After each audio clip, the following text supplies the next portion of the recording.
Donc, pour le cours d'histoire, effectivement, donc, on aborde différents sujets en fonction de compétences.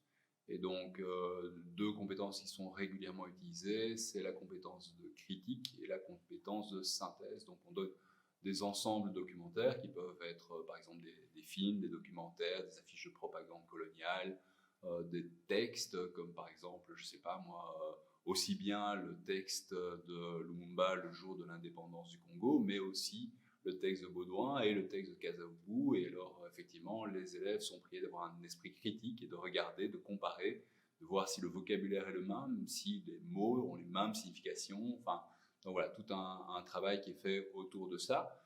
L'avantage de travailler par compétences, c'est qu'on peut véritablement s'extraire du débat. Donc, on ne met pas d'émotion, hein, on laisse vraiment les étudiants travailler sur les documents. Bien sûr, c'est moi qui les ai choisis, c'est une orientation, ça, bien sûr. Mais donc, normalement, le débat, en fait, n'est pas un débat sur des choses qui pourraient être conflictuelles, mais véritablement un débat sur les sources, sur les documents d'époque.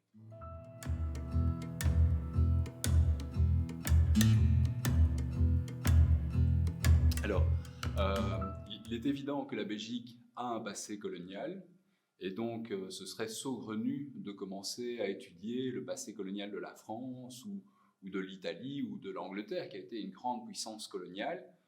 La Belgique, en fait, si on regarde bien la dimension du Congo par rapport à la dimension de la Belgique, on s'aperçoit qu'en fait, la Belgique a fait un énorme effort dans cette dimension-là de son histoire, donc la période coloniale.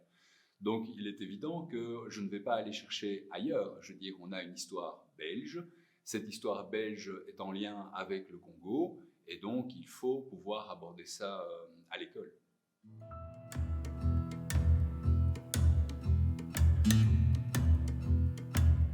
C'est important d'en parler dans le cadre scolaire belge parce que c'est justement l'occasion pour les jeunes générations de comprendre leur passé. C'est aussi une occasion qui nous est donnée de voir quels sont les mécanismes qui sont en œuvre.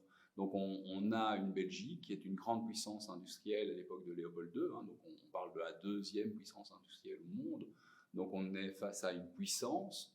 Cette puissance est une puissance qui est riche, qui s'enrichit évidemment sur le labeur de classes défavorisées ici en Belgique, mais qui lui permettent effectivement, et notamment à Léopold II, de se lancer donc dans ce que beaucoup de gens ont appelé, après la mort de Léopold II, la grande œuvre de Léopold II. Donc on va se lancer dans cette colonisation et on va se lancer donc dans un type d'exploitation.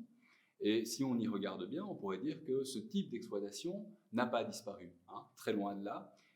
Bien sûr, la Belgique est sans doute moins présente. Si je garde l'exemple de la République démocratique du Congo, on n'est plus dans du néocolonialisme belge, mais la forme d'exploitation dont sont victimes toute une série de pays, de peuples, de gens, sont tout à fait en lien avec ce que l'on a pu voir en classe avec les premières périodes coloniales, c'est-à-dire avec une forme extrêmement brutale de capitalisme.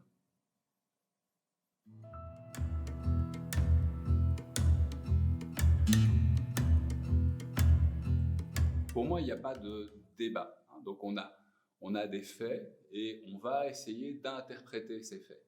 Donc on a une connaissance de la situation. Si je parle par exemple de la colonisation belge au Congo, on est très bien documenté.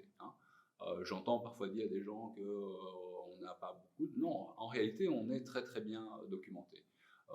Pour la période de Léopold II, on l'est un peu moins parce qu'en réalité, il faut imaginer, il y a à peu près 5000 blancs, je dirais.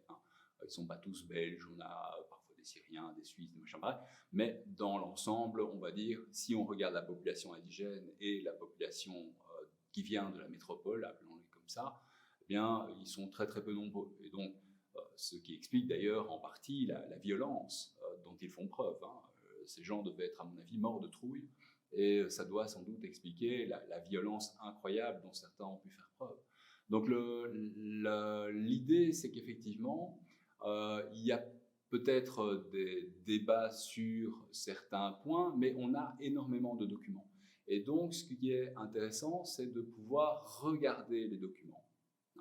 Et à partir de ces documents, eh bien, on peut avoir une très bonne idée de ce qui s'est passé. Alors après, il peut y avoir des débats sur les conséquences, par exemple, mais il n'y a pas vraiment, à mes yeux, de débat sur la colonisation. L'objet, si je puis parler comme ça, l'objet colonial, finalement, en tout cas pour la période vraiment coloniale, c'est-à-dire le moment où la Belgique colonise le Congo, eh bien, je pense qu'on est quand même très très clairement bien documenté. On sait qui est parti, on connaît les va-et-vient, par exemple, des matières premières, où va l'argent, qui fait du fric, enfin, je veux dire, tout ça est quand même bien documenté. Maintenant, après, il y a des questions. Par exemple, par rapport à l'espace public, que fait-on avec les traces de ce passé colonial dans l'espace public belge?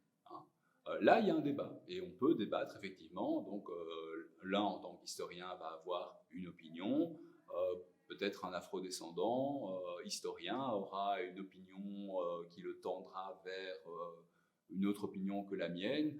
Voilà, là, il y a débat, mais je pense qu'on peut clairement appuyer ce débat sur une masse de documents qui, elle, ne fait pas défaut.